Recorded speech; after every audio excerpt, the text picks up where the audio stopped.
Ngurus satu aja, bayangin. Karena 1 dikali 800 itu 800 akte. Itu diwajibkan semua penduduk punya akte lahir. Kenapa?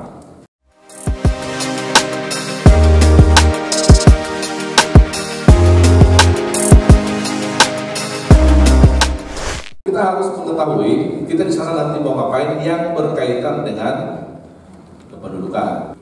Coba nanti perhatikan, mungkin teman-teman nih ketika ngurus KTP, ngurus akte lahir gampang, ya gampang. Tapi di daerah itu susah sekali mengurus akte lahir. Banyak orang yang punya akte lahir. Nanti mau masuk sekolah baru dia urusin.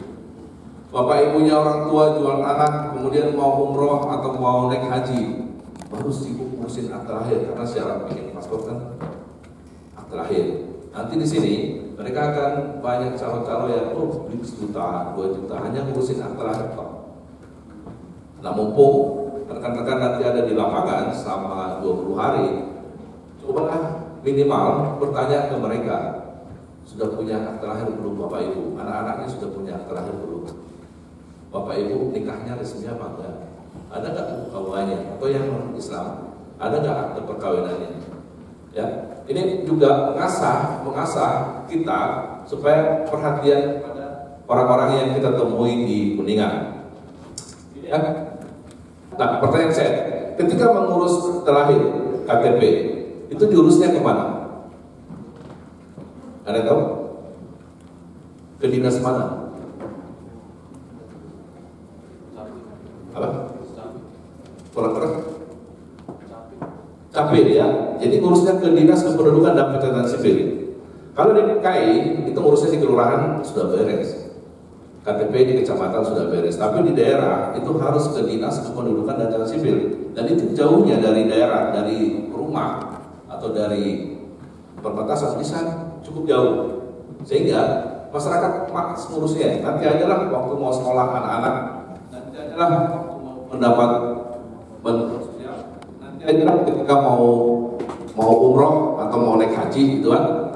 Nah ini mumpung kalian ada 800 orang di sana, ngurus satu mahasiswa, ngurus 1 orang pun itu sudah mengurus 800 penduduk Kuningan dan itu sudah cukup besar. Ya, jadi kita berharap bahwa minimal 1 orang ya, Pak Mahendra ya, Pak Mahendra minimal 1 orang mengurus 1 penduduk supaya memiliki akte kelahiran. 1 aja. Kalau dia sampai selesai, sampai mendapatkan aktenya dan diserahkan ke keluarga atau ke anak dari keluarga tersebut, itu sudah sangat jempol. Ngurus 1 aja, bayangin. Bisa nggak kira-kira teman-teman? Bisa ya? Semangat ya?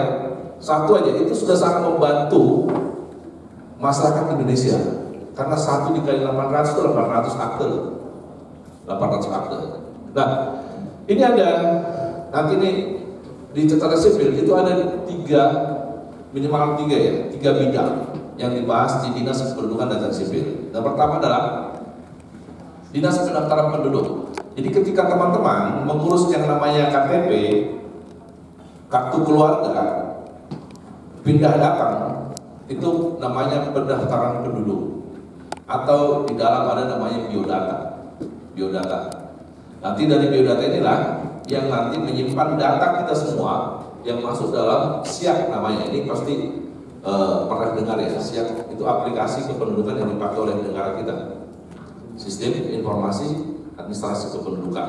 Semua data kita itu ada di sini. Semua Indonesia ini ada di data aplikasi yang namanya SIAK. Nah ini masuk ke bagian pendaftaran penduduk, biodata, KTP, KK dan juga pindah datang. Ya, pindah datang. Lalu yang di sebelah sini ada namanya pencatatan sipil.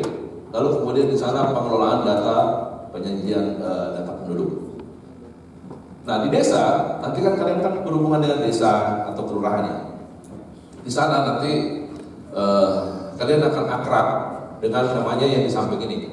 Ada buku harian peristiwa kependudukan dan peristiwa penting, ada buku mutasi penduduk, ada BIP, buku hidup penduduk, kemudian ada formulir-formulir lain. Ya, ini BIP, kemudian ada BMP, lalu ada BHPKPP. Itu semua buku-buku yang ada di kelurahan. Semua perpindahan penduduk ada datanya di situ. Ada yang lahir, ada yang mati, ada datanya di mutasi. Dan totalnya itu ada di buku induk penduduk. Semua apa yang terjadi di desa itu ada di buku induk penduduk. Ya, lalu kita akan bicara soal pencatatan sipil yang bawah. Nah ini ada 11 jenis pencatatan sipil. Dan sipil. Yang pertama adalah pencatatan kelahiran. Pencatatan kelahiran. Nanti ini yang saya minta ke rekan-rekan mengurus satu penduduk bagian ini akte lahir. Kalau dia KTP kemungkinan sudah punya ya. Tapi akte lahir yang punya di Indonesia yang umurnya di atas bukan anak-anak lagi, itu hanya sekian persen. Di kota hampir semua orang punya akte lahir, tapi di desa jarang sekali orang punya akte lahir. Nanti diurus ketika penting aja. Oke. Padahal di UN, United States, itu diwajibkan semua penduduk punya akte lahir. Kenapa? Karena satu-satunya dokumen yang berlaku di seluruh dunia, di semua negara yang ikut anggota UN adalah akte lahir. Jadi akte lahir teman-teman dibawa ke Amerika, dibawa ke Cina, berlaku. Sama dengan akte lahir yang diterbitkan di Australia juga berlaku di Indonesia, yang diterbitkan di Arab berlaku juga di Indonesia. Jadi ini adalah sertifikat yang universal bahwa semua warga negara wajib memiliki akte kelahiran. Kalau dari Praspo nanti berhasil menerbitkan 800 akte di Kuningan, itu luar biasa Pak Mahendra.